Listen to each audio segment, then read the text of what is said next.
तस्मादोमित्युदाहृत्य यज्ञदाना तपक्रियाः प्रवर्तन्ते विधानोक्ता सततं ब्रह्मवादिना.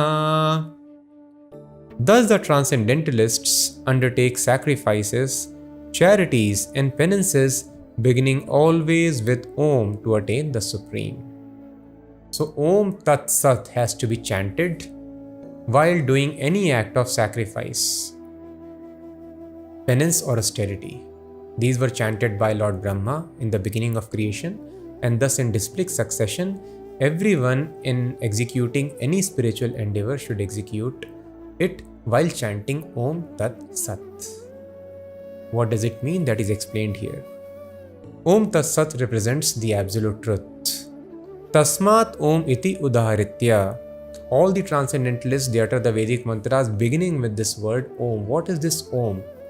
Krishna has mentioned previously in the Bhagavad Gita, Pranava sarva vedeshu shabdakhe paurusham nrishu.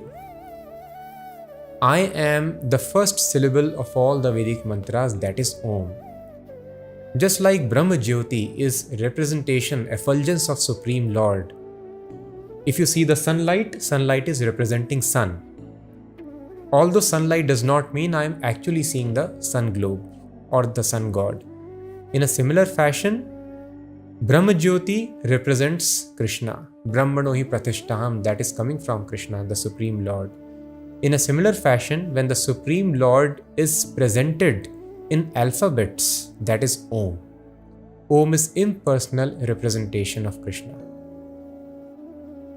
So those people who do not appreciate the personal feature of Supreme Lord, for them it is very, very difficult to understand how Krishna is Supreme Personality. But everyone can understand that there is some energy. So they don't mind chanting Om. So thus for those people, the majority of them, the Brahmanas, Om is recommended to be chanted. However, there is no difference between chanting Om and chanting Hare Krishna.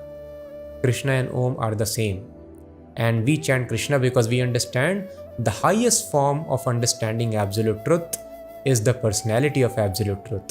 As it is mentioned in Srimad Bhagavatam, Vadanti tat tattvavidas tattvam yajgyanam advayam brahmheti paramatmeti bhagavan iti shabdyate. Tattvavidas tattvam. Vadanti tat. Vadanti means it is thus spoken by tattvavida, those who have seen the truth. These people speak about truth in the following three aspects: Brahma, Paramatma and Bhagwan. The first understanding of absolute truth is Brahm, energy. So that impersonal Brahm is represented as Om. And then when a person advances further, one can understand the localized aspect of absolute truth, Paramatma, that supreme absolute truth is present in our heart as a supreme spirit. And then Brahmeti Paramatmeti Bhagavan iti shabdyate. It is thus spoken. It is called the highest feature of absolute truth is Bhagavan. Bhagavan means one who possesses Bhak. Van means the possessor. Bhak means opulences which attract others.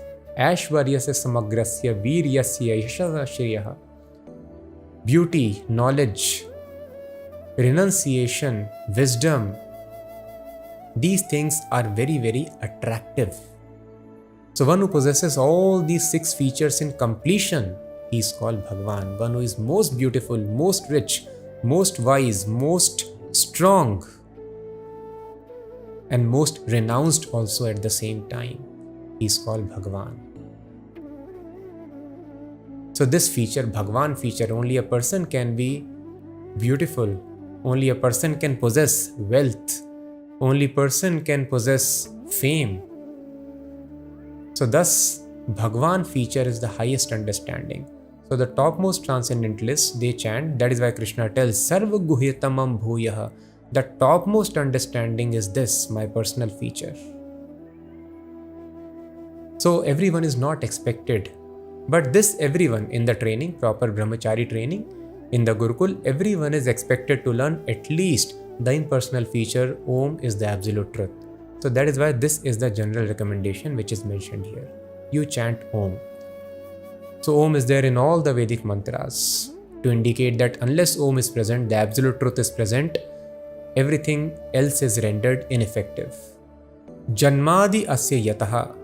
Absolute truth is the cause of creation, maintenance and annihilation. So that is why Om, being a representation of the absolute truth, makes all the Vedic mantras effective. So chanting Om means I am doing any activity of yajna, dana and tapa on behalf of absolute truth. The second word which is used to indicate absolute truth is tat. Vadanti tat tattva vidah tatmam. Tad vijnanartham sa gurumev abhigachet. Tat vijnanartham. And it is mentioned in 4th chapter also. Tad vidhi pranipatena. Tad means that. That indicates supreme truth, absolute truth. Tattvamasi, you are that. You are not this body, you are that. You are that same supreme Brahm, absolute truth. So Tat indicates the absolute truth. That is what Lord Krishna is mentioning in this verse.